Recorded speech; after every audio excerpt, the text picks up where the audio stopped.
For more on Xiaomi's global strategy and the smartphone market in Brazil, we're joined by Schiffer, Patriarch Equity. Eric, good to see you. Thanks again for joining us. Good to see you, Michelle. Nice to be here. So, Eric, Xiaomi is the second biggest smartphone vendor in China. Why is it focusing on expanding in Brazil and in India, and why now? Well, China has slowed down tremendously. When you look at the saturation numbers in China, there's really no growth because most people now have smartphones. So for Xiaomi to be able to continue to hit their numbers, and they had projected that they would do close to 80 to 100 million sales of smartphones, they have to look abroad. All right. Well, Xiaomi is very well known for its huge launch events. It recently lived up to that with a big party at Sao Paulo's Villa Olympia shopping mall to launch its Redmi 2 phone in Brazil. So how did it go? This was the first non-Asian market launch. Is that formula working in Brazil? Well, look, there's no big party that Brazilians don't like to go to. In fact, I think they had expected some 1,000 people, and they got apparently 8,000. So it went really well. There was a lot of media there.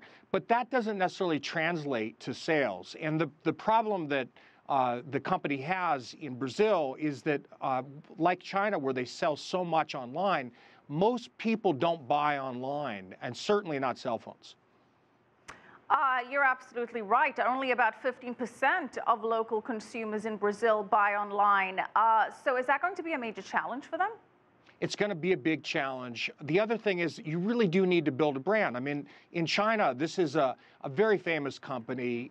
People get behind it because it's an inspiring company. The leader is inspiring, much like Steve Jobs was for Apple. And so you've got to have a different strategy in Brazil to be able to drive the ball. And certainly having a Brazilian leader like Barra doing that is good. But the reality is many people don't know who he is. So they're going to have to advertise. They're going to have to do things differently in order to get significant traction.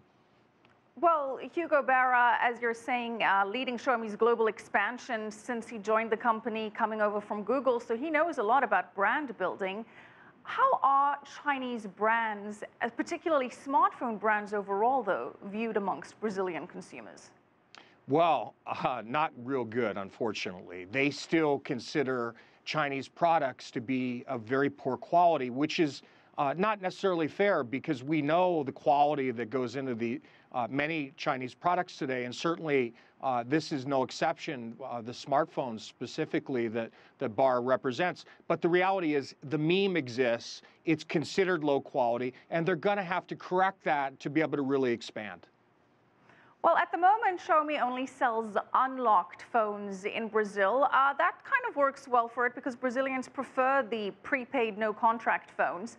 Do you see Xiaomi, though, making some deals with some service providers and bundling up some packages? Is that something that they should be looking at doing?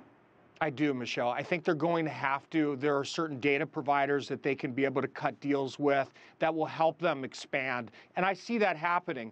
Barra, he has a lot of relationships having expanded, and promoting Android for Google. So he knows the different carriers. He can make these deals, and he likely will sooner than later.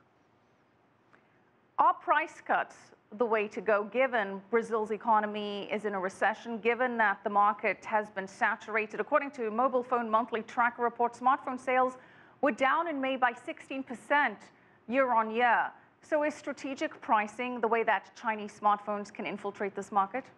I think it's the only way that they're going to be able to get traction. Brazilian shoppers are known to be very careful, very slow. They would like to plod over everything. So especially in a recessionary environment, which Brazil is in, they're going to be even that much more careful. If you can have a good product and you can price it well, that's going to get them traction. Same thing in India. Price really matters. So this will help the company reach closer to the numbers that they had originally projected.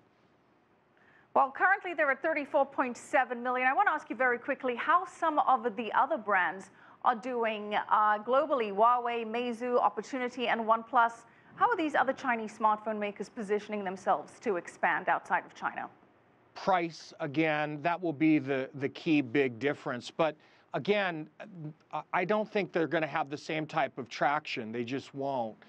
They just don't have either the brand name or they don't have the same marketing cachet, and they certainly don't have the same leadership vision. This is really an internet company. They use the smartphone as a platform to begin to get users to buy other things. But let's look at how they're positioned. They're positioned very smartly for the long term, and it's a good move. So really, however you get that consumer in the door, that's what matters.